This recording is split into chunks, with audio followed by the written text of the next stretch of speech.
اعوذ باللہ من الشیطان الرجیم بسم اللہ الرحمن الرحیم الم تر الی الذین نافقوا یقولون لاخوانهم الذین کفروا من اہل الکتاب لئن اخرجتم لنخرجن معکم ولا نطیع فیکم احدا ابدا وان قوتلتم لننصرنکم واللہ یشہد انہم لکاذبون صدق اللہ العظیم۔ غزوہ بنی نذیر میں جو بھی رول اور کردار تھا یہود کا، پھر ان کا جو انجام ہوا وہ سورہ حشر کی پہلے رکوع میں بیان ہو چکا ہے۔ ساتھ ہی یہ کہ ایک بہت اہم حکم جو ہے شریعت کا اموال فے کے بارے میں، وہ بھی پہلے رکوع میں ہم پڑھ چکے ہیں۔ اب اس موقع پر منافقین کا جو کردار سامنے آیا تھا دوسرے رکوع میں اس کے بارے میں گفتگو ہو رہی ہے۔ الم تر الی الذین نافقوا، کیا تم نے دیکھا نہیں ان لوگوں کو کہ جو منافق ہیں، جن کے دلوں میں نفاق نے ڈیرے جما لیے ہیں۔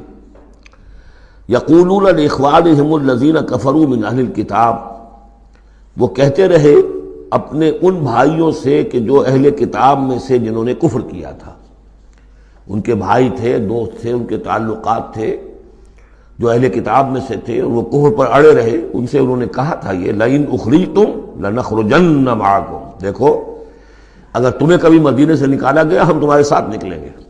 وہ دوستیاں جو ان کے درمیان حلیفانہ روابط تھے، اگر تمہیں کہیں نکالا جائے گا تو ہم بھی نکلیں گے۔ وَلَا نُطِيعُ فِيكُمْ أَحَدًا أَبَدًا، اور تمہارے معاملے میں کبھی بھی ہم کسی بھی شخص کی اطاعت نہیں کریں گے۔ یعنی ٹھیک ہے ہم ایمان تو لے آئے ہیں، مسلمانوں میں شامل ہو گئے ہیں، اور ہم محمد کا حکم مانتے بھی ہیں بعض معاملات کے اندر، لیکن یہ ہے کہ تمہارے ساتھ ہماری دوستی جو ہے وہ پختہ ہے، تمہارے ساتھ ہمارے حلیفانہ تعلقات ہیں وہ بہت قدیمی ہیں، اور ہمارا تمہارے معاملے میں جو ہے ہمارا طرز عمل تبدیل نہیں ہوگا، اور اگر کوئی اقدام محمد نے صلی اللہ علیہ وسلم تمہارے خلاف کرنے کا فیصلہ کیا تو ہم اس میں ان کا ساتھ نہیں دیں گے۔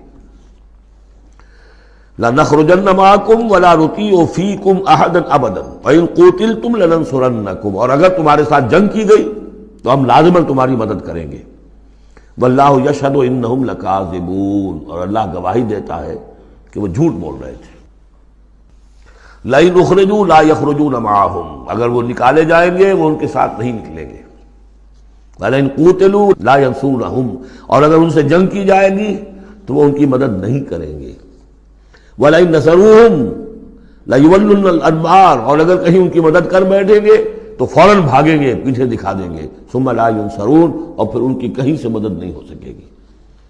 یعنی اگر ان میں جمع مردی ہوتی تو یہ سچے مسلمان ہی کیوں نہ بن گئے ہوتے، ایمان لائے تھے، اگر ہمت ہوتی ان میں، کوئی قوت ارادی ان کی صحیح ہوتی، کوئی غیرت اور حمیت ہوتی، کوئی اپنی ہی ذات کی عزت کا کوئی خیال ہوتا، تو یہ ہرچے بعد بعد پھر ایمان لانے کے بعد ان کا طرز عمل جو ہے کیوں نہ وہی ہو جاتا کہ جو اہل ایمان کا تھا۔ بودے ہیں، بودے ہونے کی وجہ سے تو نفاق پیدا ہوا ان میں۔ اب اگر یہ کہتے ہیں کہ ہم تمہاری مدد کریں گے اور لازماً لڑ جائیں گے، ہر ایک سے لڑ جائیں گے، تو یہ سب جھوٹ ہے۔ اول تو یہ کہ اگر یہ نکالے گئے تو وہ ان کے ساتھ نہیں نکلیں گے، ان سے جنگ کی گئی تو ان کا ساتھ نہیں دیں گے، اور اگر کوئی اکا دکا ان میں سے ایسا نکل بھی آیا سر پھرا کہ جو اپنے اس وعدے کو پورا کرنے کے لیے ان کے ساتھ شامل ہو کر جنگ کرے گا، تو پھر یہ کہ جھٹ وہ بھاگ جائے گا، میدان چھوڑ جائے گا، اور یہ کہ پیٹھ دکھا دے گا۔ لَأَنْتُمْ أَشَدُّ رَهْبَةً فِي صُدُورِهِمْ مِنَ اللَّهِ، مسلمانوں یقیناً تمہارا ڈر ان کے دلوں میں کہیں زیادہ ہے بنسبت اللہ کے ڈر کے۔ یہ اللہ سے اتنا نہیں ڈرتے جتنے کہ تم سے ڈرتے ہیں۔ ذَلِكَ بِأَنَّهُمْ قَوْمٌ لَا يَفْقَهُونَ، اور یہ اس لیے ہے کہ انہیں اصل سمجھ حاصل نہیں۔ اصل سمجھ حاصل ہو تو ایمان حاصل ہو جائے، علم حقیقی حاصل ہو جائے، پھر آدمی جان لے کہ اصل زندگی تو آخرت کی زندگی ہے، دنیا کی زندگی تو کھیل کود اور تماشا ہے، اس کے سوا کچھ نہیں۔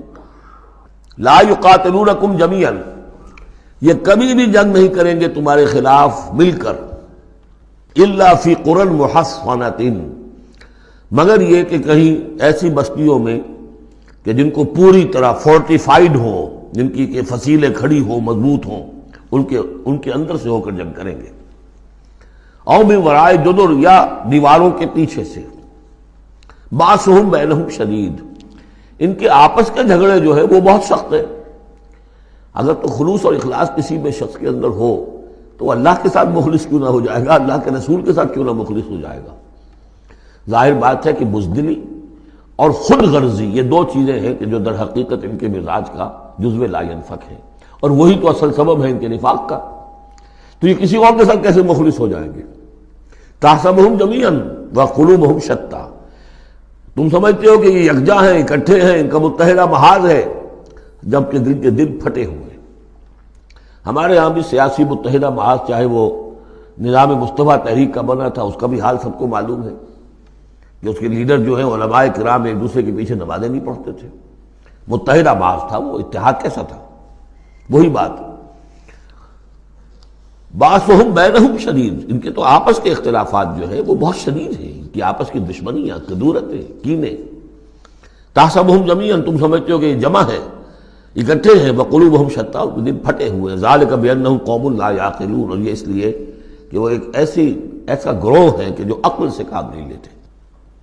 کمثل الذین من قبلہم قریبا ذاقوا وبال امرہم، جیسے قصہ ان کا ہوا جو ان سے پہلے تھے ماضی قریب میں، یعنی بنو قینقاع۔ سب سے پہلے بنو قینقاع کا معاملہ ہوا تھا، پھر یہ بنی نضیر کا ہوا، پھر 5ویں سال میں غزوہ احزاب کے ضمیمے کے طور پر بنو قریظہ کا ہوا۔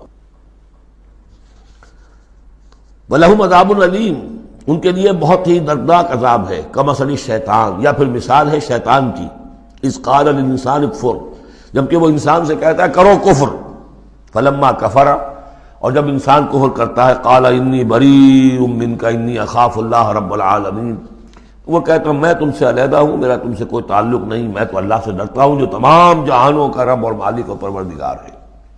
فکان عاقبتہما انہما فی النار خالدین فیہا، تو ان دونوں کی عاقبت یہ ہے کہ وہ شیطان بھی اور وہ انسان بھی، دونوں کی عاقبت یہ ہے کہ وہ رہیں گے آگ میں اور ہمیشہ ہمیشہ رہیں گے۔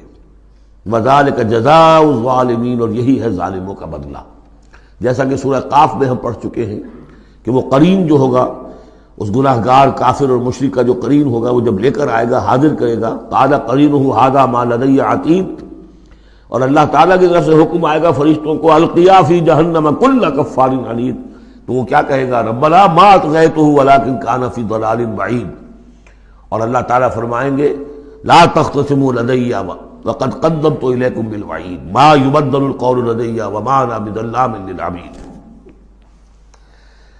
تیسرا رکوع اور آخری رکوع جو ہے سورہ حشر کا، یہ پھر قرآن مجید کا ایک بہت اہم مقام ہے۔ میں آج سوچ رہا تھا کہ میں بار بار جو کہتا ہوں آپ سے، یہ قرآن کا بہت اہم مقام ہے، یہ قرآن کا بہت اہم مقام ہے، تو اس کی بھی ایک حقیقت سمجھ لیجئے۔ قرآن حکیم میں تو کوئی ایک حرف اور ایک لفظ بھی غیر اہم نہیں ہے، البتہ مختلف اعتبارات سے مختلف مقامات کی ایک ریلیٹیولی زیادہ اہمیت ہے۔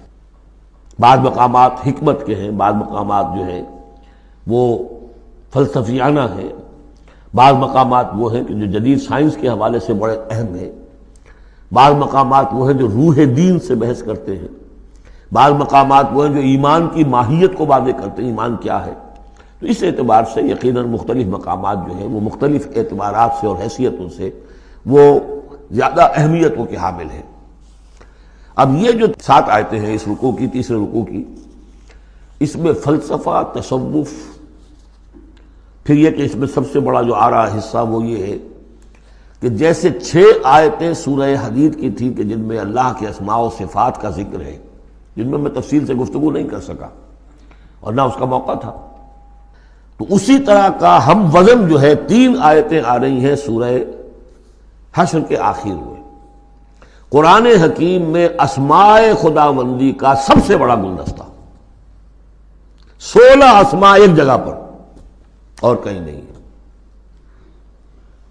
8 اسماء ایک آیت میں، الملک القدوس السلام المومن المہیمن العزیز الجبار المتکبر سبحان اللہ عما یشرکون، ایک ہے۔ تو اس اعتبار سے یہ حصہ بہت اہم ہے۔